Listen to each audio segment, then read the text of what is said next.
তার চলাফেরা দেখলে মনে করে। অথচ বাবার একটা একটা টাকার জন্য তার বাপের হয়তো ঘাম অঝরে পড়তেছে, অঝরে পড়তেছে। আমি নিজ চোখে দেখছি একদিন, এই কয়দিন আগে, সিমেন্টের বস্তা নামাইতেছে। আমার এই স্মৃতিটা কতবার যে আমার মনে হয়েছে। এটা একটা লোকরে দেখলাম ট্রাকের থেকে সিমেন্টের বস্তা নামাইয়া থুইতে আছে গোডাউনে। আমি অনেকক্ষণ তাকাইয়াছিলাম। বিশ্বাস করেন, লোকটা একটা একটা বস্তা সিমেন্ট কাঁধে নেয়, পিঠটা এরকম বাঁকা হয়ে যাইতেছে। আর এটা যখন রাখে, ছোট্ট একটা গামছা দিয়া বারবার এই ঘামগুলো মুছতেছে। কি পরিমাণ ঘাম! তার শরীর, চেহারা, কপাল, গেঞ্জিটা, লুঙ্গিটা মনে যেন পানিতে ভাইসা গেছে, ভিজা গেছে। এইভাবে একটা একটা বস্তা সিমেন্ট।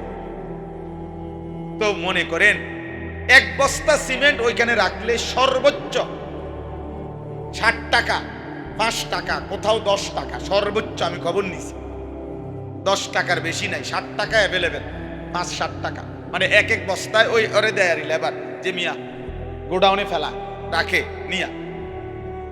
এই বেচারা যদি 50টা বস্তা সিমেন্টের বস্তা রাখে, চিন্তা করে দেখেন তো, তাকে 50 বার কোমরটা বাঁকা করতে হয় নাই?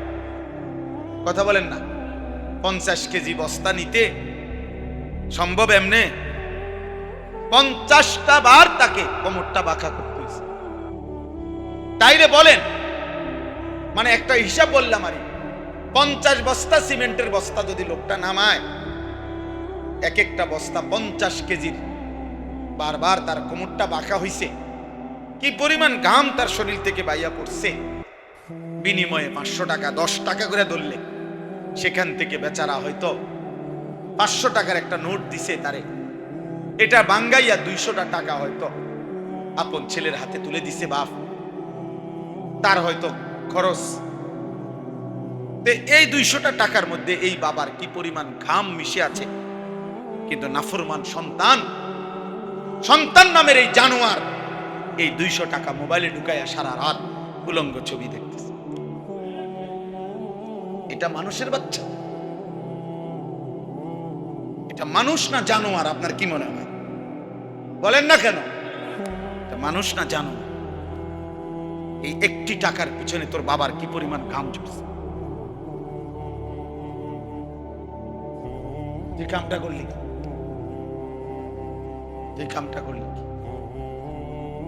তুমি মহিলা, তুমি জানো না তোমার স্বামী আজকে 12 বছর বিদেশে একটা একটা টাকা, একটা একটা রিয়াল জমাইবার জন্য তাকে কি পরিমাণ ঘাম জড়াইতেছে।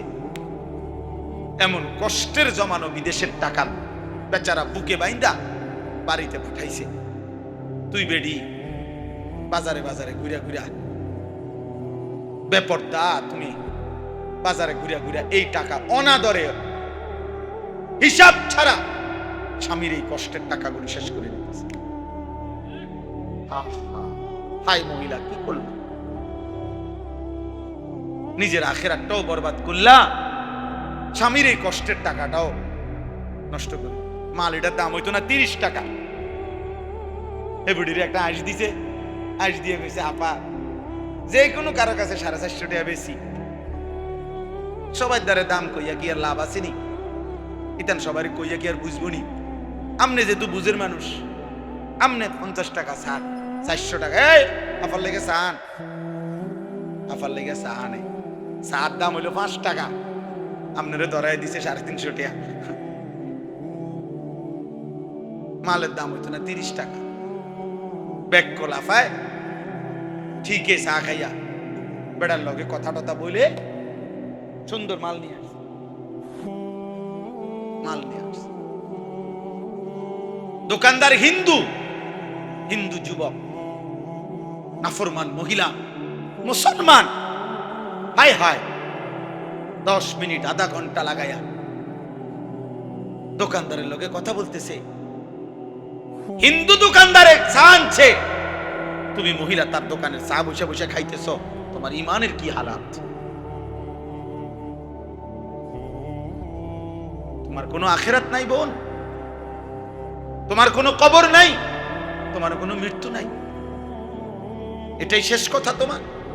তুমি আর কোনোদিন মরবা না। এই যৌবন, এই রূপ, এই শরীর, এটা নিয়েই তো তুমি অনন্তকাল থাকবা না। এই জন্য ছেলেরা তুমি করে বললাম, বাবা একটা ছেলে হলো মনে রাখো বাবা,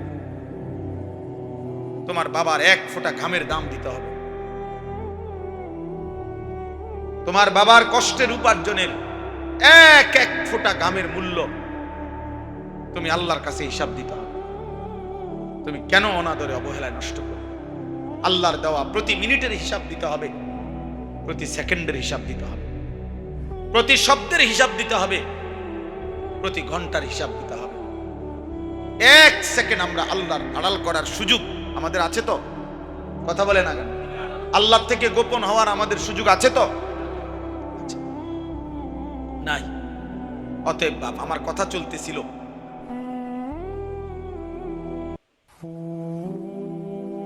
মৃত্যুর কথা বলিয়া, মৃত্যুর স্মরণ, মৃত্যুর যন্ত্রণা, সাকরাতুল মাউত, এটা বড় বেশি ভয়ানক। আর এটা যদি এমন হইতো যে এমন যে ভাই আমার লোক আছে, আমনে আমার অসুবিধা হইতো না, আমি সরকারি দলের লগে আমার সম্পর্ক, হ্যাঁ আমার ক্ষমতা আছে, আমার টাকা আছে, আমি বাঁচার ব্যবস্থা আছে, এমন ব্যবস্থা কারো কাছে আছে? মৃত্যু ধনী আর গরিবকে বরাবর করে দিবে, মৃত্যু সুখী আর দুঃখীকে বরাবর করে দিবে, মৃত্যু আনন্দ এবং বেদনাকে সমান করে দিবে, মৃত্যু অট্টালিকা আর কুড়ে ঘরের মানুষকে কি করে দিবে? সমান করে, সমান করে দিবে, সমান করে দিবে।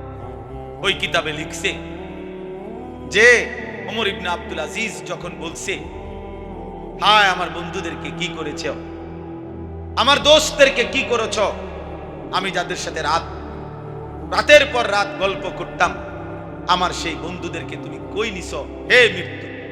তখন লিখছে মৃত্যু যেন ওনাকে বলতেছে ফিরাইয়া, কবর যেন ওনাকে ফিরাইয়া বলতেছে, ওমর ইবনে আব্দুল আজিজ শোনো, আমি তোমার বন্ধুর চোখ তার শরীর থেকে খুলে ফেলছি, আমি তার হাতের কোনই তার দেহ থেকে আলাদা করে ফেলছি, আমি তার পাও তার শরীর থেকে আলাদা করে ফেলছি, আমি তার গোশত তার হাড্ডি থেকে আলাদা করে ফেলছি, আমি তার দেহকে রেজা রেজা করে এই মাটির সাথে মিশাই।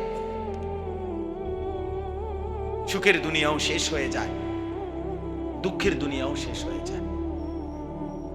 তিন বেলা যার খানা ঠিক মতো থাকে তারও মৃত্যু হয়ে যায়, আর ঠিক মতো খানা যে পায় নাই সেও একদিন মরে যায়। বাসর রাতও ভোর হয়, ফাঁসির রাতও ভোর হয়, কোন রাতই থেমে থাকে না। মৃত্যু এসেই যায়, মৃত্যুর যন্ত্রণা সত্য সত্য শুরু হয়ে যায়। আজকে সকালবেলা আমি একটা কিতাব পড়ছি, আরবি কিতাব, আরব বিশ্বের একজন বিখ্যাত বর্তমান সময়ের সারা পৃথিবী আলোড়ন সৃষ্টিকারী যে কয়েকজন আরব দেশের আলেম লেখক, এর মধ্যে উনি একজন, ডক্টর আয়েজ আল কারনি। ওনার একটা বই ওয়াজাআত সাকরাতুল মাউত বিল হক, এই বইটার নাম। কোরআনুল কারীমের একটা আয়াত, আল্লাহ তাআলা বলছে নিশ্চিত সত্য, নিশ্চিত সত্য যে সত্য সত্যই বান্দা মনে রেখো, মৃত্যুর যন্ত্রণা এসেই যাবে, শুরু হয়েই যাবে। যালিকা মা কুনতা মিনহু তাহিদ, আর এই মৃত্যু থেকেই তুমি প্রতিনিয়ত বাঁচতে চেয়েছিলে, পলায়ন করেছিলে, কিন্তু সেই মৃত্যু সত্য সত্য এসেই গেল। তোমার দাদাও মরতে চায় নাই, কিন্তু মরেই গেল। তোমার বাপও কোনোদিন মরতে চায় নাই, কিন্তু তিনি মারাই গেছে। তোমার দাদার বাপও মরতে চায় নাই, তিনি মারাই গেছে। তোমার ফ্যামিলির যে মানুষগুলো কবরে, এরা কেউই মরতে চায় না, তাদেরও শেষ পর্যন্ত চিকিৎসা করা হয়েছে, চেষ্টা করা হয়েছে, হোমিও অ্যালোপ্যাথিক, আয়ুর্বেদিক, কবিরাজি, দেশে বিদেশে বহু জায়গায় চিকিৎসা হয়েছে, কিন্তু মৃত্যু একদিন এসেই গেছে। মৃত্যুর যন্ত্রণা একদিন শুরু হয়েই গেছে। এই বিষয়টার উপরে উনি এই কিতাবটা লিখছেন। এত আজীব কথা, এমন আশ্চর্য ভাবে লিখছেন, মহব্বতে, পাগল করা কথা, পাগল করা মানে হৃদয় অস্থির করে ফেলার। আমি সেই সকালে একবার এটা পড়ছি কতক্ষণ, আজকে আবার আমার গাড়ি আসছে, রেডি হইতেছে বাসায়, আসরের পরে বিবি আমার চা দিতেছে, এই সময় আমি আরেকবার পড়ছি, আবার গাড়ি দুইটা এখানে এখানে গাড়ি থামা পর্যন্ত এই কিতাবটাই কি কইল উনি, কি লিখ, আর ঠিক ওই আয়াতটাই এখন আপনাদের সামনে পড়ছি। এই যে আয়াত বইয়ের নামটা, সেইটাই আপনাদের সামনে আমি তেলাওয়াত করেছি। এজন্য দোস্ত, জওয়ান কিংবা বৃদ্ধ ছেলেরা তোমাদেরকেও বলি, তালেব ইলম তোমাদেরকেও বলি, আমাকেও বলি, এক চিরন্তন বাস্তবতা, এক অনিবার্য সত্য, এক চূড়ান্ত সত্যের নাম মৃত্যু। মৃত্যু, যা থেকে পলায়ন করতে, বেঁচে থাকতে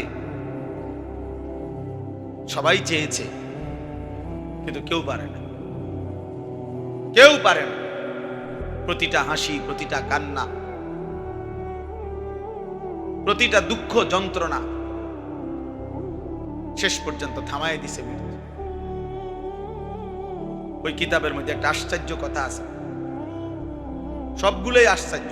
ওই কিতাবে একজন বিশ্ববিখ্যাত ইসলামের ইতিহাসের খলিফা ছিলেন ওমর ইবনে আব্দুল আজিজ রাহমাতুল্লাহ আলাইহি। জগৎ বিখ্যাত ইসলামের ইতিহাসে আল্লাহর নবী সাল্লাল্লাহু আলাইহি সাল্লামের 4 খলিফা আবু বকর, ওমর, উসমান, আলী রিদওয়ানুল্লাহি আলাইহিম আজমাইনের পরে, 4 খলিফার পরে পৃথিবীতে সবচেয়ে বেশি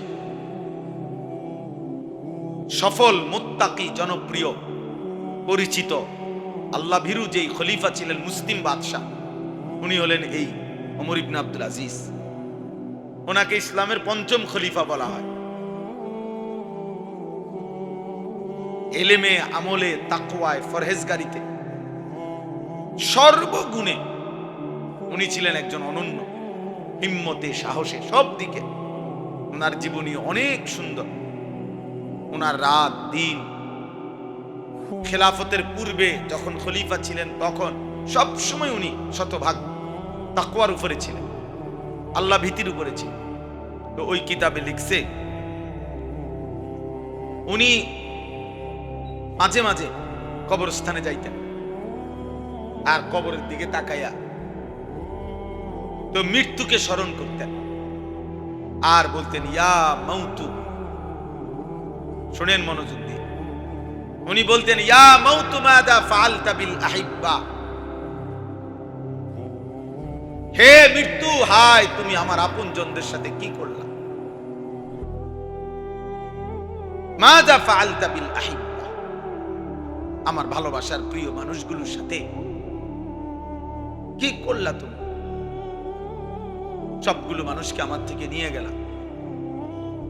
আইনাল আহবাব, আমার বন্ধুরা কোথায়, আমার সাথীরা কোথায়। এই নিজে নিজে বলতেন, আমার ভালোবাসার মানুষগুলো কই।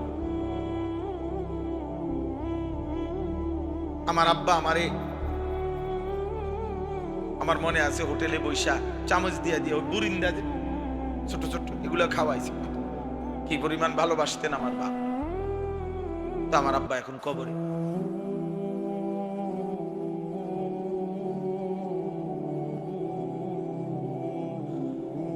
আইনাল আসদিকা, উনি বলতেন, আমার বন্ধুরা কোথায়, আমার বন্ধুরা কই। আইনাল জুল্লাস, অর্থ হলো আমি যাদের সাথে বসতাম তারা এখন কই। আইনাস সাম্মার, যাদের সাথে আমি রাত জেগে কথা বলতাম, রাতের পর রাত, আমার সেই দোস্তরা কোথায়। হায় কবর, হায় মৃত্যু, তুমি তাদেরকে কি করেছো বলো। এইভাবে তিনি চিৎকার করতেন আর মৃত্যুকে স্মরণ করতেন, অর্থাৎ বুঝাইতে চাইতেন যে হায় মৃত্যু তো আমার একে একে বহু আপনজনকে কি নিয়ে আপনজনকে নিয়ে গেল। এজন্য দোস্ত, এটা চিরন্তন বাস্তবতা। এই সমস্ত নসিহত,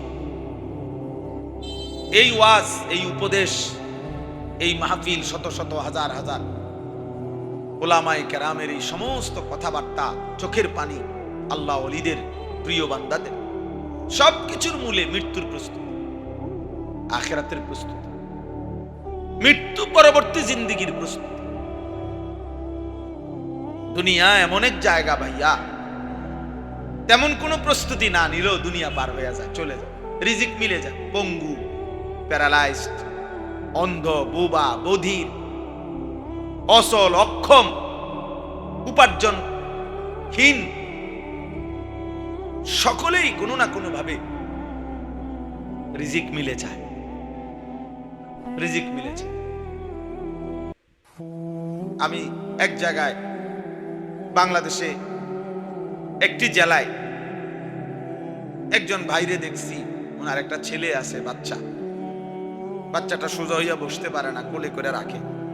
বাচ্চাটা এত বড় ছিল, যখন দেখাইছিল আমার, বাচ্চাটা ঠিক এত বড়, বাচ্চার মাথাটা এত বড়, বাচ্চার স্বাভাবিক শরীরের অংশের চাইতে মাথা 3 গুণ এত বড়। আজকে প্রায় 6 বছর পরে আমি আবারও ওনারে জিজ্ঞাইছি, আপনার বাচ্চাটার কি অবস্থা? হুজুর এই আগের মতোই, বাচ্চাটা এখনো বাইচা আছে, শরীরটা ছোট, মাথাটা অনেক বড়। কিছুদিন পর পর মাথার থেকে কি যেন পানি বের করতে হয়, অনেক টাকা চিকিৎসায় খরচ হয়, সামান্য উপার্জন করে। কিন্তু প্রত্যেক মজলিসে বয়ানে ওলামাদের কাছে যায়, আসা যাওয়া করে, তার সংসারে কি পরিমাণ পেরেশান।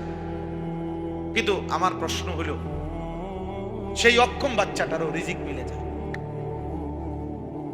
তো দুনিয়া তো দোস্ত কোনো না কোনো ভাবে মিলেই যায়, মিলেই যায়। যে মানুষ কোনোদিন পৃথিবীর কোনো কিছু চোখে দেখে নাই, সেই অন্ধ লোকটাও কোনো না কোনো ভাবে খায়, খায় না? কি বলে? তাহলে আখিরাতের প্রস্তুতি, মৃত্যুর প্রস্তুতি, পরকালের প্রস্তুতি, নওজোয়ান বাবারা, এটা মূল পরিচিতি, মূল ফিকির। আল্লাহ নবী সাল্লাল্লাহু আলাইহি ওয়াসাল্লাম বলছেন, আকসিরু যিকরা হাদিমিল লাযযাত, আমার উম্মত ওই জিনিস বেশি বেশি স্মরণ করো যা তোমার সমস্ত স্বাদ, মজা, আনন্দ সব মিটায় দিবে। ওই মৃত্যুকে বেশি বেশি স্মরণ করো। মৃত্যু একদিন আসবে যা তোমার জিহ্বার সব স্বাদ বন্ধ করে দেবে। আর গরুর গোশতের স্বাদ আলাদা, মুরগির গোশতের স্বাদ আলাদা, রুই মাছের স্বাদ আলাদা, ইলিশ মাছের স্বাদ আলাদা, এক এক শাকের, এক এক তরকারির এক এক স্বাদ। এই ছোট্ট একটা জিহ্বা এক মহান মালিক কি পরিমাণ ভাবে সেটিং করে দিয়েছেন, যা লক্ষ আইটেমের খাবারও ভিন্ন ভিন্ন স্বাদ বলে দেয়। অথচ ঠিক এই সাইজের আরেকটা গোশতের টুকরা যদি এটা বদলাইয়া এখানে লাগান, ওই অনুভূতি মিলবে। এরকমই তো গোশতের টুকরা, আমার এই হাতের গোশত, পায়ের গোশত, সেখানে তো এরকম অনুভব হয়। তো আল্লাহ নবী সাল্লাল্লাহু আলাইহি সাল্লাম বলেন, সব স্বাদ, সব আনন্দ, সব মজা একদিন মিটিয়ে দেবে, নিশ্চিহ্ন করে দেবে, স্তব্ধ করে দিবে যেই জিনিস, তার নাম মৃত্যু। আকসিরু, আমার উম্মত বেশি বেশি স্মরণ, বেশি বেশি স্মরণ। যত আউলিয়া বুজুর্গ, পীর মাশায়েখ যুগে যুগে ছিলেন, আছে এখনো, প্রত্যেক আউলিয়া মাশায়েখ, পীর বুজুর্গরা তাদের মুরিদ, অনুসারী, ভক্তদেরকে যেই সমস্ত আমল দেয়, এই আমলের মধ্যে অন্যতম একটা আমল এটাও যে মৃত্যুর মুরাকাবা। মৃত্যুর মুরাকাবা সব পীরের কাছে, সব আউলিয়ার কাছে মানুষের জীবন সুন্দর হওয়ার জন্য, আল্লাহর ভয় তৈরি হওয়ার জন্য, কবরের ভয় তৈরি হওয়ার জন্য, জাহান্নামের ভয় তৈরি হওয়ার জন্য মৃত্যুর মুরাকাবা মানে মৃত্যুর স্মরণ, এটা একটা কার্যকর পরীক্ষিত একটি পদ্ধতি। আর কোনো কিছুতে এতটা দিল নরম হয় না। রাসূলুল্লাহ সাল্লাল্লাহু আলাইহি ওয়াসাল্লাম এই জন্য বলছেন, কাফা বিল মাউতি ওয়াইজান, ওয়াজের জন্য, নসিহতের জন্য, উপদেশের জন্য মৃত্যুর স্মরণ, মৃত্যুর কথা এটাই যথেষ্ট। আর লাগবে না। মৃত্যুর স্মরণ করা, মৃত্যুর কথা মনে করিয়ে দেওয়া, এটাই ওয়াজের জন্য যথেষ্ট। আলহামদুলিল্লাহ, আল্লাহ পাক রব্বুল ইজ্জাত যুল জালাল ওয়াল ইকরামের ফজল কারাম, রব্বুল আলামিনের অপরিসীম ইহসান, মেহেরবানি, দয়া, আল্লাহ তাআলা আমাদেরকে আজ 30 সেপ্টেম্বর 2025 রোজ মঙ্গলবার কুমিল্লা জেলা লাকসাম উপজেলাধীন বিজরা তারাপুর মাদ্রাসায়ে ইসলামিয়া দারুল উলুম এর উদ্যোগে হাফেজ ছাত্রদের দস্তারবন্দি উপলক্ষে আহবাবে মুশতাক এর পক্ষ থেকে আজকের এই ইসলাহি সম্মেলনে আল্লাহ তাআলা আমাদেরকে আসবার বসবার, আল্লাহর জন্যই জমা হওয়ার তৌফিক দান করেছেন। আলহামদুলিল্লাহ।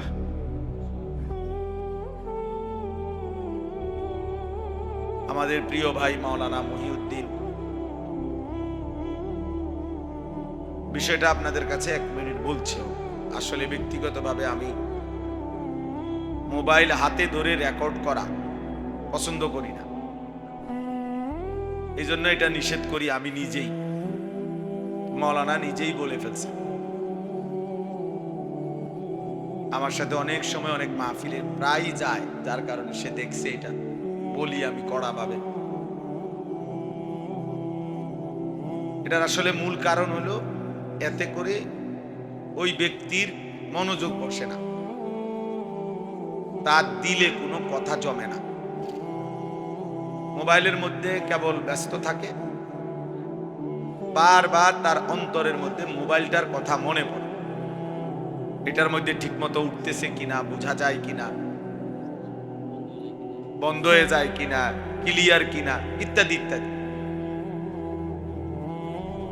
আর হাকিমুল উম্মত মুজাদ্দিদুল মিল্লাত হযরত মাওলানা শাহ আশরাফ আলী থানভী রাহমাতুল্লাহ আলাইহি বলছেন যে মনোবিজ্ঞানের কথা হলো মানুষের অন্তর একই মুহূর্তে 2 জিনিস ভাবতে পারে না। অর্থাৎ এই মুহূর্তে যদি আমার দিলের মধ্যে মোবাইলটা নিয়েই ভাবনা আসে, তাহলে আর আমার নিজের ভাবনা আসবে না, নিজের ভাবনা তৈরি হবে। অথচ কেউ যদি নিজের দিল দিয়ে আল্লাহর কথা মনোযোগ দিয়ে শুনে, নিজের জন্য শুনে, অনেক সময় মানুষের মধ্যে অনুভূতি জাগে, হঠাৎ করে দিলের মধ্যে কম্পন তৈরি হয়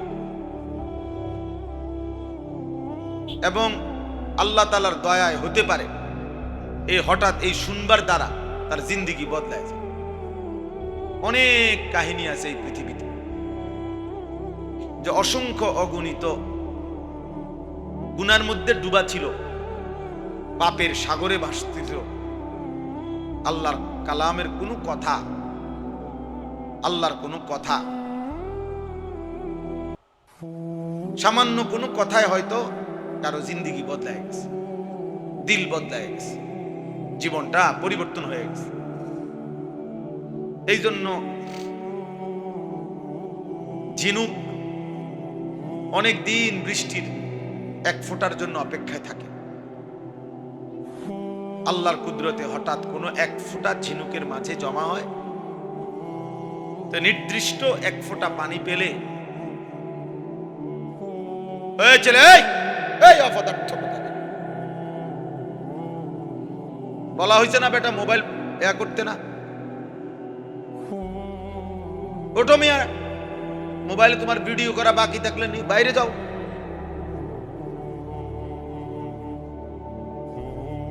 খাম খেয়ালি কোথাকার। আমরা সুন্দর করে বলছি কিনা বলেন? আমি তো এটাই বুঝাইতেছি নাকি? সে এখনো করতেছে। কানে যদি কোনো কথাই শোনা না যায়, না পৌঁছে, তো হবেটা কি? বলে লাভ।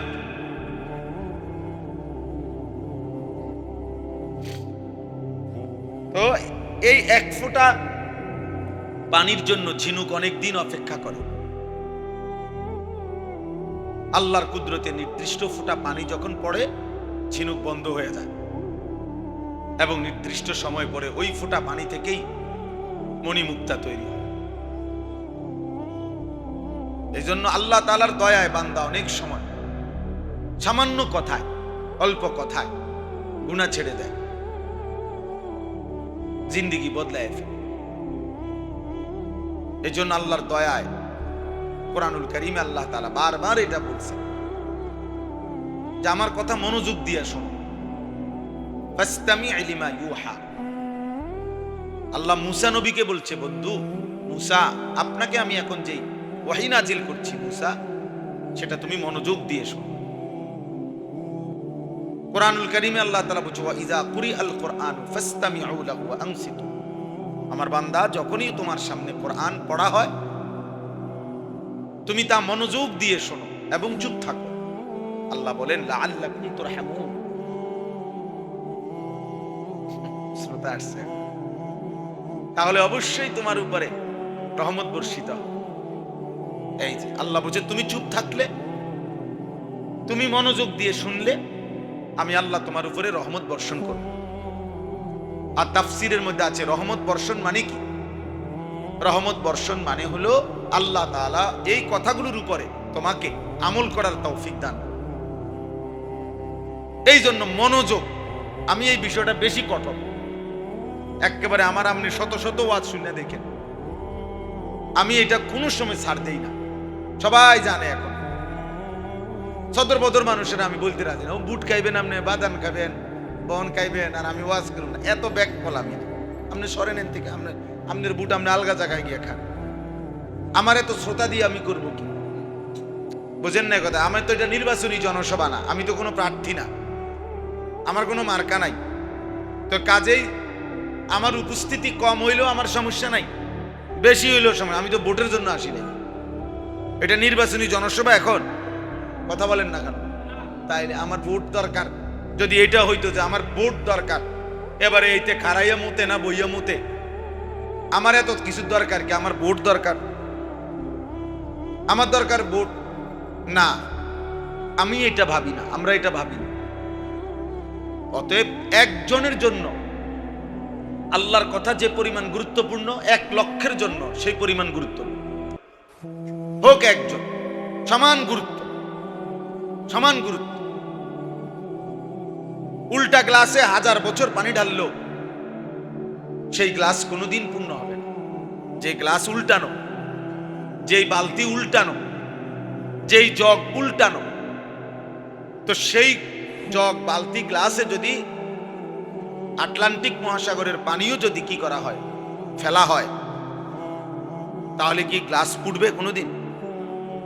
তাহলে উল্টা গ্লাসে কি পড়ে না, গ্লাস পড়ে না, পানি দিলে লাভ হয় না। এই জন্য গাফেল মানুষ, অমনোযোগী, সে শুনেই না, কথাটা শুনতেই চাচ্ছে না। তাকে আপনি 1000 বছর বললেও সে তো গ্লাস উল্টায় রাখছে, সে তো বালতি উল্টায় রাখছে। তার পরিবর্তন কিভাবে হবে? তার কলিজায় যাবে কিভাবে? এই জন্য খুব জরুরি এটা বিষয়। সব সময় আল্লাহর কথা মনোযোগী হবে, আল্লাহ তাআলা তখন আমলের তৌফিক। এটা বহুতই গুরুত্বপূর্ণ বিষয়। যার মধ্যে গাফল, মনোযোগ নাই, গাফেল, ওর পরিবর্তন হয় না। পরিবর্তন 60 বছর হয়ে গেছে, এই যে এই ডকের এই ডক। একজন মুসলমান 60 বছর পার হওয়ার পর তার চলনে বলনে আচরণে উচ্চারণে বাইজিদ বুস্তামি হয়ে যাওয়ার কথা, জুনায়েদ বাগদাদি হয়ে যাওয়ার কথা। কেন? এই চাচা আজকে 60 বছরে না হয়তো আজকে 40 বছর কমপক্ষে জুমার নামাজের বয়ান শুনে সামনের কাতারে বৈশা, তাইলে 40 বছরে উনি কি পরিমাণ আল্লাহর কথা শুনছে। শুধু শুক্রবারের বয়ানটা খেয়াল করেন, এক বছরে মোট 52টা জুমা, 52টা জুমা, তাহলে 52 বার সে আল্লাহর কথা শুনছে। প্রত্যেক জুমায় যদি 1 ঘন্টা বয়ান হয় তাহলে 52 সপ্তাহ, এভাবে 40 বছর। এরপরেও ওমা চাচা স্বাভাবিকভাবে বিড়ি খায়, সিগারেট খায়, আগের মতোই চা দোকানে প্রত্যেক দিন টেলিভিশন দেখে, নাচ গান দেখে, নাটক সিনেমা দেখে, নর্তকীর ছবি দেখে। তাহলে এটা কি ধরনের বুড়া বলেন? এই বুড়ারে কি ধরনের বুড়া হইল এটা? এখনো প্রত্যেক দিন 60 বছর হয়ে গেছে, কথা কইলেই গালি দেয়, আগ করলে গালি ছাড়া কথা কইতে পারে না। এরম অসভ্য মানুষ 60 বছরও যার আখলাক বদলায় নাই, এটা কি ধরনের মানুষ বলে? এখনো সুদ লয়, এখনো কিস্তি নেয়, তাহলে সে গুনাহ ছাড়বে কখন?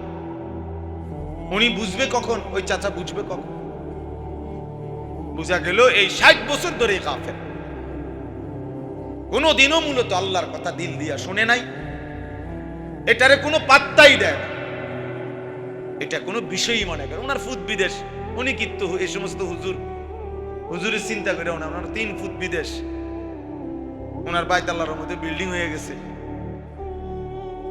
3 বেলা খানা ঠিক আছে, এর অতিরিক্ত আবার নাস্তা, আবার চা দোয়ানে বুট পেঁয়াজ আলু চপ, আবার রাত্রে বিরাতে সকাল দুপুর আপেল মালটা। তাহলে আল্লাহর রহমতে খানা সুন্দর, ঘুমও যায় আরামে, জি ফুত নাই নাতকুর যার মতো চলতেছে। কেউ আল্লাহ চিনুক বা না চিনুক, কেউ নামাজ পড়ুক বা না পড়ুক, পর্দা করুক বা না করুক, কেউ ফজরের নামাজ পড়ুক না পড়ুক, চাচায় মাতেও না লড়েও না, এবারে আপনার খানা ওটা তো আপেল মালটা আনা দরকার। বুঝেন না কথা? এখন পুতের বউর যে চরিত্র নাই, মেয়ে যে ফজরের নামাজ পড়ে না, ছেলে যে ফজরের নামাজ পড়ে না, ঘরের কেউ যে আল্লাহর কোরআন পড়তে জানে না, এটা তো ওনার দরকার নেই, ওনার দরকার হলো ভাত তরকারি। তো এটার তো আলহামদুলিল্লাহ ব্যবস্থা আছে, কাজে উনি খুশি। এটা কাফেল মানুষের কাজ, এটা ফালতু মানুষের পরিচয়, এটা কাফেল লোকের পরিচয়। উনি মনে করছে আর কোনোদিন উনি মরবে না, উনি মনে করছে আর কোনোদিন কবরে যাবে না, আর কোনোদিন যাবে না। না বাপ, বিষয়টা এটা না। তো এই জন্য বললাম, হযরত আব্দুল্লাহ ইবনে আমর ইবনুল আস, আরেকটা উদাহরণ শুনেন, ওই কিতাবে আছে। নবী সাল্লাল্লাহু আলাইহি সাল্লামের বিখ্যাত সাহাবী আব্দুল্লাহ ইবনে আমর ইবনুল আস, ওনারা বাপ ফুত দুইজনেই সাহাবী, মানে ওনার আব্বা আমর ইবনুল আস রাদিয়াল্লাহু তাআলা উনিও সাহাবী, ওনার ছেলে আব্দুল্লাহ ইবনে আমর ইবনুল আস উনিও সাহাবী, নবীজির সাহাবী দুজনই। এবং ওনার আব্বা এই আমর ইবনুল আস যিনি রাদিয়াল্লাহু তাআলা, সাহাবাদের মধ্যে সবচেয়ে বেশি বুদ্ধিমত্তা, কূটনৈতিক জ্ঞান, সূক্ষ্ম বুদ্ধিমত্তা, প্রজ্ঞা, বিচক্ষণতার যাদের মধ্যে ছিল, ওর মধ্যে উনি অন্যতম। হযরত আমর ইবনুল আস, গোটা আরব জানতো তখন যে আমর ইবনুল আসের বুদ্ধিমত্তা সবচেয়ে বেশি। মিশর বিজেতা রাসূলুল্লাহ সাল্লাল্লাহু আলাইহি ওয়াসাল্লামের সাহাবী, মিশর বিজয় করছিলেন ওনার নেতৃত্বে। অনেক অবদান ইসলামের জন্য, অনেক ত্যাগ, অনেক ঘটনা, অনেক কিছু ওনার আছে। আল্লাহর নবী সাল্লাল্লাহু আলাইহি সাল্লামের ঘনিষ্ঠ সহচর সাহাবী ছিলেন এবং বেশি সময় নবীজির কাছাকাছি যারা থাকতেন, বিশেষ পরামর্শ দিতেন, নবীজি জিজ্ঞেস করতেন, এর মধ্যে উনি একজন অন্যতম। পরবর্তী 4 খলিফার আমলেও তিনি ছিলেন অন্যতম একজন উপদেষ্টা, রাষ্ট্রের, মুসলিম খেলাফতের এবং প্রাদেশিক গভর্নর, প্রদেশের গভর্নর ছিলেন। এরকম অনেক বিচক্ষণ, অত্যন্ত উঁচু মাপের সাহাবী ছিলেন আমর ইবনুল আস রাদিয়াল্লাহু তাআলা। তো উনার মৃত্যুর সময় শেষ অবস্থা মুমূর্ষ। তো মৃত্যুর মুহূর্তে লাস্ট সময় এখনো রুহু যায় নাই, তবে মৃত্যু যন্ত্রণা শুরু হয়েছে। লাস্ট টাইম ওনার ছেলে এই কিতাবে আছে, ওনার ছেলে, ওই যে উনিও তো সাহাবী বললাম, আব্দুল্লাহ ইবনে আমর ইবনুল আস, উনি বলতেছিলেন ওনার আব্বাকে, সিফলি বিল মাউত, আব্বা মৃত্যুর যন্ত্রণা এখন কেমন লাগতেছে আপনার কাছে? আপনার এই শেষ হালাতটা আমার শেষবারের মতো বলে যান। আচ্ছা, এনে কি তা, এনে শুরুটা কি? মহিউদ্দিন ভাই, ওই বেটা তোমাকে মাদ্রাসার ছাত্র কই, তালে বেলিম কই, এ কদ্দুর জায়গার মধ্যে এত কাবজাব কেন? আমি বুঝলাম না।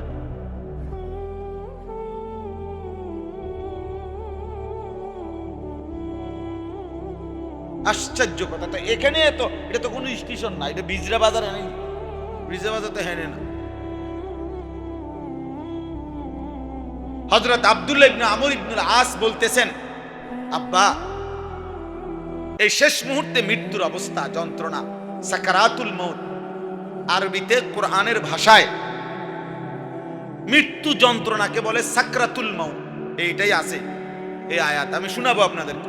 ওয়াজাআত সাকরাতুল মউত, এই শব্দটার নাম কি বলেন? সাকরাতুল মউত, মৃত্যুর যন্ত্রণা। প্রত্যেক মানুষের, একেবারে আল্লাহর সৃষ্টির সমস্ত ইনসানের মৃত্যু যন্ত্রণা। একেবারে তিনি যদি সর্বশ্রেষ্ঠ আউলিয়া হয়, সাইয়্যিদুল আউলিয়া, সাকরাতুল মউত উনারও হয়। আবার সবচেয়ে বড় পাপী উনারও হয়। আমাদের প্রিয় নবী সাল্লাল্লাহু আলাইহি সাল্লাম, উনারও সাকরাতুল মউত, এই মৃত্যুর যন্ত্রণা। কিন্তু ওই যে বলে কারো কাছে ঝাল মজাদার, যদিও ঝাল খাইতেছে কিন্তু চোখ দিয়া পানি পড়ে, কিন্তু হে আরো খায়। তাহলে কিন্তু ঝাল তো লাগতেছে, ঠিক কথা বুঝেন নাই? ঝাল লাগতেছে এটা ঠিক, কিন্তু ভর্তা এটা এর কাছে এত মজা লাগতেছে যে চোখ দিয়া পানি পড়ে, কিন্তু হেঁটে এখনো খায়। এরকম আর কেউ তো ঝাল দেখেই না না না না ঝাল ঝাল ঝাল ঝাল, তার কাছেও ঝাল ঝালেই। আর যে খুব মজা করে খাচ্ছে পাচ্ছে, তার কাছেও কি লাগতেছে? তাহলে সাকরাতুল মউত, মৃত্যু যন্ত্রণা হবেই হবে। সাইয়্যিদুর রাসূল আমাদের নবী সাল্লাল্লাহু আলাইহি সাল্লামেরও সাকরাতুল মউত হয়েছে, বিশুদ্ধ হাদিস, একেবারে বুখারী থেকে সব হাদিস। তো ওনার আব্বা যখন এটা বললেন, উনি ওনার আব্বাকে, আব্বা আপনার এই মুহূর্তে শেষ অবস্থায় আপনার মৃত্যুর হালাত কেমন হচ্ছে? তখন তিনি বলছেন, আশ্চর্য উদাহরণ দিছে, ইয়া বুনাইয়া, হে আমার প্রিয় সন্তান, কাআন্না জিবালাদ দুনিয়া আলা সাদরি ওয়া ইন্নী আতানাফাসু মিন সাকবিল ইবরা।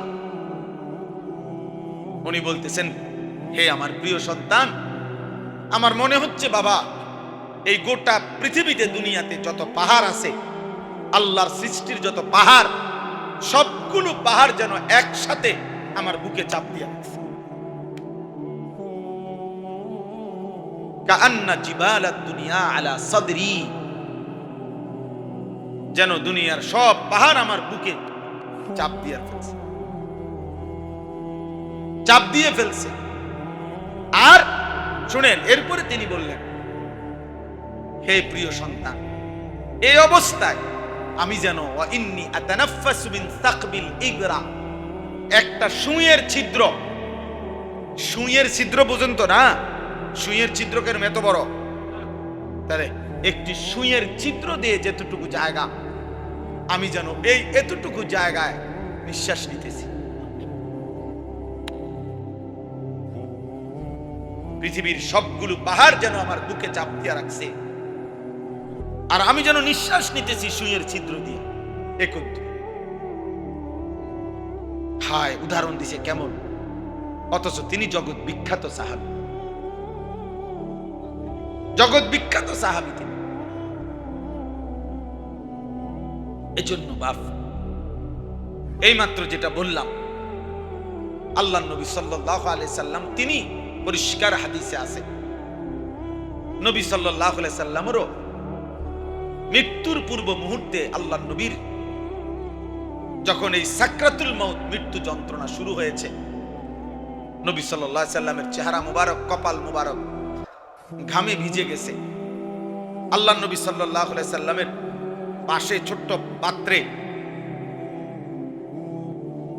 আম্মা জান আয়েশা রাদিয়াল্লাহু তাআলা আনহা, নবীজির বিবি, এক পাত্র ছোট্ট, মনে করেন একটা বাটিতে পানি দিছেন। নবী সাল্লাল্লাহু আলাইহি সাল্লাম বারবার নিজের হাত মুবারক আঙ্গুল ভিজাইতেছিলেন পাত্রে, আর চেহারা মুবারক মুছতেছিলেন, এই ঘাম মুছতেছিলেন ওই পানি দিয়ে দিয়া। আর নবীজি তখন পড়তেছিলেন, আল্লাহুম্মা আইন্নি আলা সাকারাতিল মউত, আয় মাওলা, আপনার এই বন্ধুর মৃত্যু যন্ত্রণার এই মুহূর্তে আমারে আপনি সাহায্য করুন, সাহায্য। আল্লাহুম্মা হাফিন আলাইয়া সাকারাতিল মউত, এরপরে শব্দ বলছি এটা, আয় আল্লাহ, আপনার বন্ধুর মৃত্যু যন্ত্রণা সহজ করে দেন। সহজ তো অবশ্যই, তিনি বন্ধু, তিনি মাহবুব, তিনি হাবিব। তাহলে ধারণা করলেই তো বুঝবে যে পৃথিবীর সবচেয়ে সহজ, সবচেয়ে হালকা যন্ত্রণাই তো হবে বন্ধুরটা। কথা বোঝেন নাই? নবী সাল্লাল্লাহু আলাইহি সাল্লামের মৃত্যু যন্ত্রণাটাই তো হবে সবচেয়ে সহজ, সবচেয়ে হালকা। এটাই তো যুক্তির কথা, স্বাভাবিক কথা। সেটার অবস্থায় যদি বন্ধুর এই অবস্থা হয়, এরপরে হাদিসে আছে, এরপরে শব্দ নবীজি বলতেছিলেন, লা ইলাহা ইল্লাল্লাহ ইন্না লিল মাউতি সাকারাত, আল্লাহ আপনি ছাড়া আর কোনো ইলাহ নাই, হায় মৃত্যুর যন্ত্রণা বড় কঠিন। নবীজি ইন্না লিল মাউতি সাকারাত, মৃত্যু যন্ত্রণা বড় কঠিন, বড় কঠিন। এই জন্য দেখেন, খুদ রাসূল সাল্লাল্লাহু আলাইহি ওয়াসাল্লাম, সরদার দু আলম নবী সাল্লাল্লাহু আলাইহি ওয়াসাল্লাম, বন্ধু আমার, তিনি পর্যন্ত উম্মতকে শিখাবার জন্য মৃত্যু যন্ত্রণার এই হালাতটা তুলে ধরছেন, যেন উম্মত শিখতে পারে, উম্মত যেন বুঝে যে হায়, আমার রাসূল যদি এরকম আচরণ করে থাকেন, বলে থাকেন, আমার কি হবে, আমার কি হবে, আপনার কি হবে। 30 বছর ধরে যে কোনোদিন সুদের ব্যবসা ছাড়ে নাই, হায় তার কি হবে। আজকে 30 বছর ধরে প্রতিদিন যে ওজনে কম দেয়, আহা, সেই মুসলমানের কি হবে। আজকে 30 বছর ধরে যে নারী, যেই বোন, যেই মা, যেই বিবি বেপরদা, আমার সেই বোনের কি হবে। আজকে খোদার 1 বছর, 2 বছর, 3 বছরে মুসলমানের যে সন্তান কোনদিন 365 দিনের 1 বছরে ফজরের নামাজ পড়ে নাই, সেই যুবকের কি হবে বলে। প্রত্যেক দিন ওজনে যে কম দেয়, হারাম উপার্জন করে, 2 নম্বরই ব্যবসা করে, আহা তার কি হবে, তার কি হবে। মৃত্যুর এই ভয়াবহ যন্ত্রণা থেকে সে কিভাবে বাঁচে, কিভাবে বাঁচে। কোরআনুল কারীমের মধ্যে আছে, খোদার কসম, কাল্লা ইদা বালাগাতিত তারাকি ওয়া কিলা মান আরাক। আল্লাহ তাআলা বলেন, মালাকুল মউত আজরাইল যখন রূহ কবজ করতে আসবে, নাফরমান পাপীর রূহটা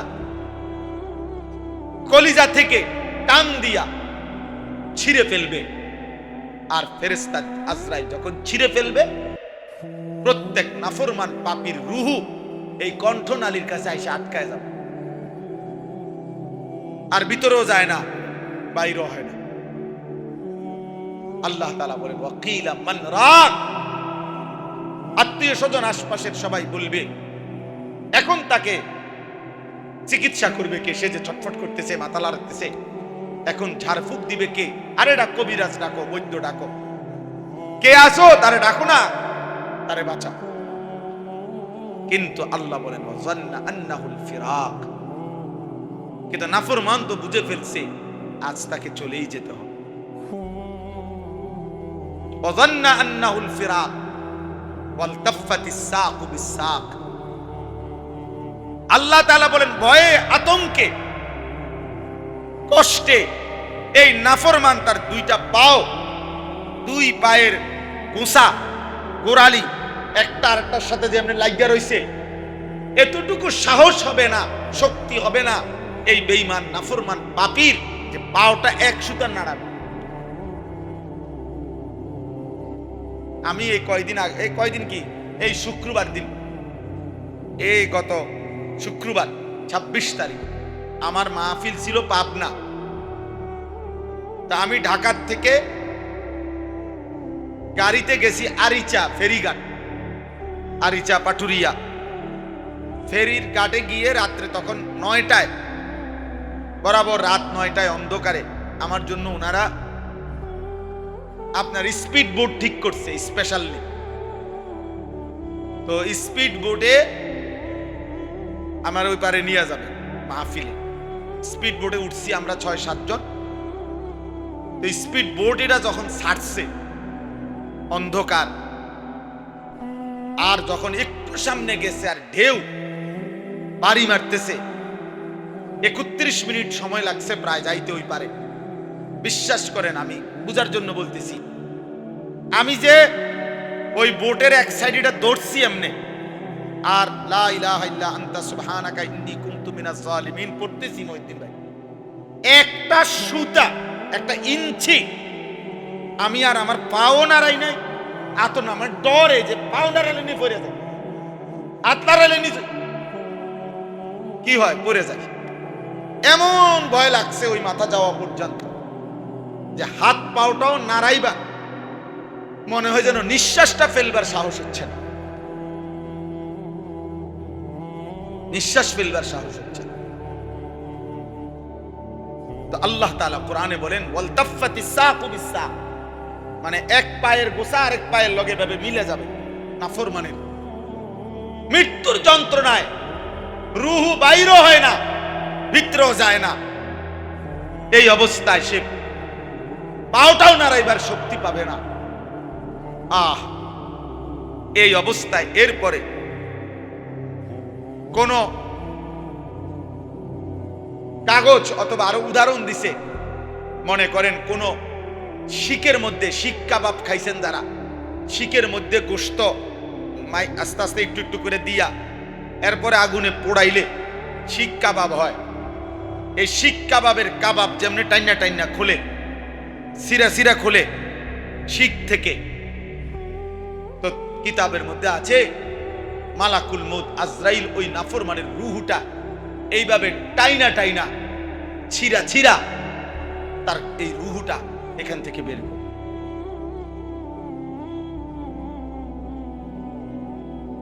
এখান থেকে বের করে। কি হবে সেদিন আমার, কি হবে বেনামাজি ছেলে তোমার? হ্যাঁ উঠাও, এই অপদার্থ ছবি উঠাও, তোমার বাপ চাচার 14 গোষ্ঠীর ছবি উঠাও, তোমার মুরব্বীরা এখানে বসা আছে তাদের ছবি উঠাও। জীবন একটাই, মোবাইল, আর কোনো কিছু নাই, আর কিছু নাই। এই কিশোর যুবক ছেলেদের বর্তমান হালাত হইল, যার একটা মোবাইল আছে, যার একটা মোটরসাইকেল আছে, যার একটা হারাম নষ্ট চরিত্রহীন কোনো মেয়ের সাথে সম্পর্ক আছে, কিছু অসৎ সমবয়সী বন্ধু আছে, আড্ডা দইনা, খালাস এই 4টা জিনিস আছে, সে 7টা মহাদেশের বাদশা। সে বাংলাদেশের না, সে হলো গোটা পৃথিবীর বাদশাহ। তার মোটরসাইকেল স্যালারি দেখলে আপনি বুঝবেন এতে বাদশাহ। তার পূর্বপুরুষে ছিলেন নবাব সিরাজউদ্দৌলা, তে বাদশাহ আকবরের নাতি। ব্যবসা দেখলে বুঝে সে 7 মহাদেশের মালিক। তার চুলের পেখম দেখলে মনে হয় যেন তার আব্বা জাতিসংঘের মহাসচিব, আমেরিকার প্রেসিডেন্ট তার বাবা। তার চলাফেরা দেখলে মনে হয়, অথচ বাবার একটা একটা টাকার জন্য তার বাপের হয়তো ঘাম অঝরে পড়তেছে, অঝরে পড়তেছে। আমি নিজ চোখে দেখছি একদিন, এই কয়দিন আগে, সিমেন্টের বস্তা নামাইতেছে। আমার এই স্মৃতিটা কতবার যে আমার মনে হয়েছে। এটা একটা লোকরে দেখলাম ট্রাকের থেকে সিমেন্টের বস্তা নামাইয়া থুইতে আছে গোডাউনে। আমি অনেকক্ষণ তাকাইয়াছিলাম। বিশ্বাস করেন, লোকটা একটা একটা বস্তা সিমেন্ট কাঁধে নেয়, পিঠটা এরকম বাঁকা হয়ে যাইতেছে। আর এটা যখন রাখে, ছোট্ট একটা গামছা দিয়া বারবার এই ঘামগুলো মুছতেছে। কি পরিমাণ ঘাম! তার শরীর, চেহারা, কপাল, গেঞ্জিটা, লুঙ্গিটা মনে যেন পানিতে ভাইসা গেছে, ভিজা গেছে। এইভাবে একটা একটা বস্তা সিমেন্ট।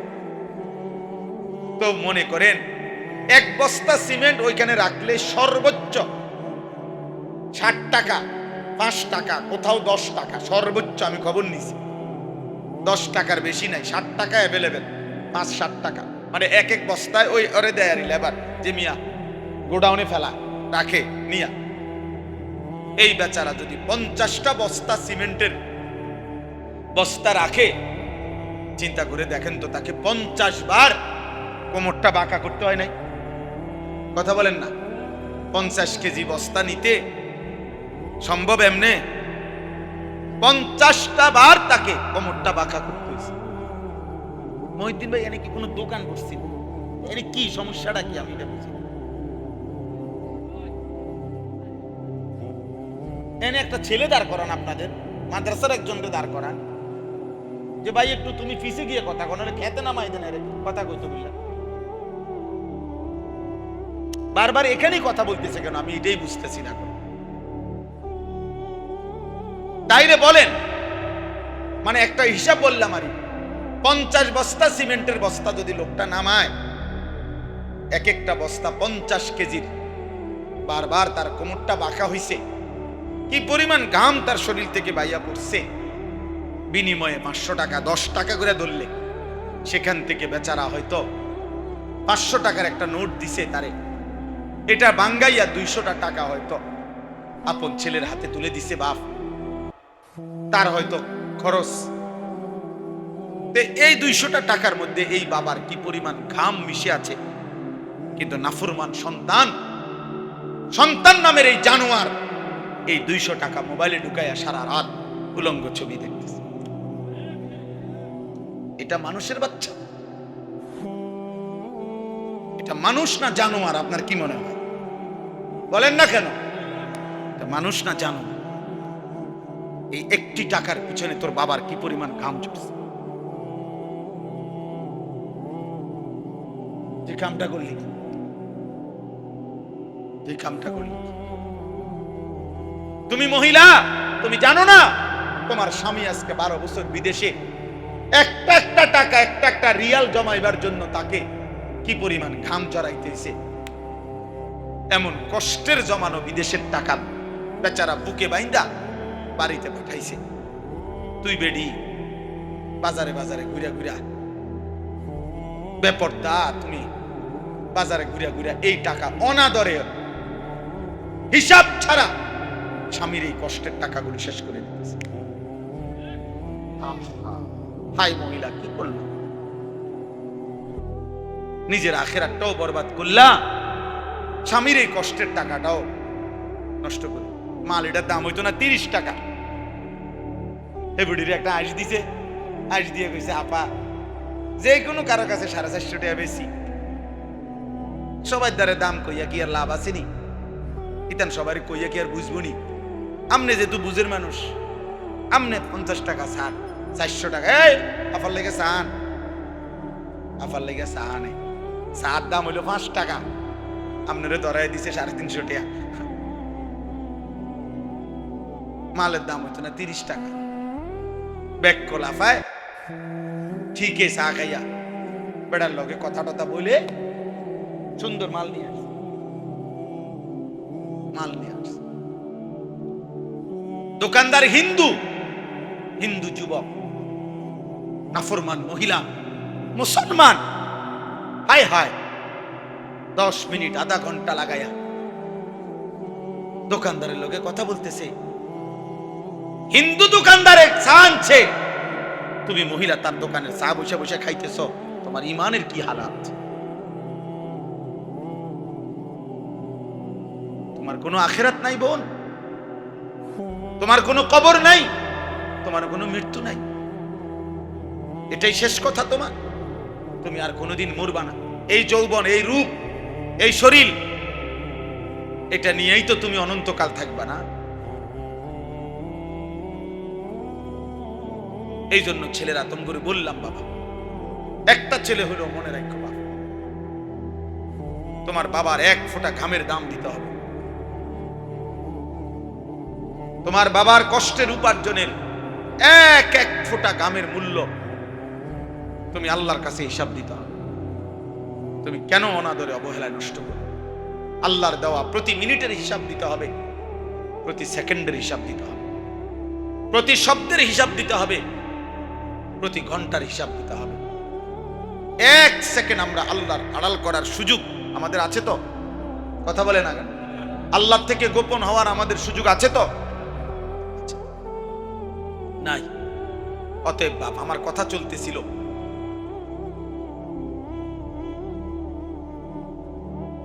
মৃত্যুর কথা বলি, মৃত্যুর স্মরণ, মৃত্যুর যন্ত্রণা, সাকরাতুল মাউত, এটা বড় বেশি ভয়ানক।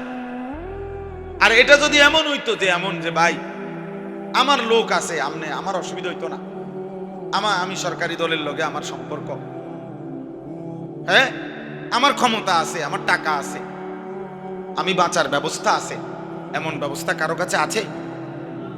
মৃত্যু ধনী আর গরিবকে বরাবর করে দিবে, মৃত্যু সুখী আর দুঃখীকে বরাবর করে দিবে, মৃত্যু আনন্দ এবং বেদনাকে সমান করে দিবে, মৃত্যু অট্টালিকা আর কুড়ে ঘরের মানুষকে কি করে দিবে? সমান করে, সমান করে দিবে, সমান করে। ওই কিতাবে লিখছে যে ওমর ইবনে আব্দুল আজিজ যখন বলছে, হায় আমার বন্ধুদেরকে কি করেছ, আমার দোস্তদেরকে কি করেছ, আমি যাদের সাথে রাতের পর রাত গল্প করতাম, আমার সেই বন্ধুদেরকে তুমি কই নিছ হে মৃত্যু? তখন লিখছে, মৃত্যু যেন উনাকে বলতেছে ফিরাইয়া, কবর যেন উনাকে ফিরাইয়া বলতেছে, ওমর ইবনে আব্দুল আজিজ শোনো, আমি তোমার বন্ধুর চোখ তার শরীর থেকে খুলে ফেলছি, আমি তার হাতের কনুই তার দেহ থেকে আলাদা করে ফেলছি, আমি তার পাও তার শরীর থেকে আলাদা করে ফেলছি, আমি তার গোশত তার হাড্ডি থেকে আলাদা করে ফেলছি, আমি তার দেহকে রেজা রেজা করে এই মাটির সাথে মিশাই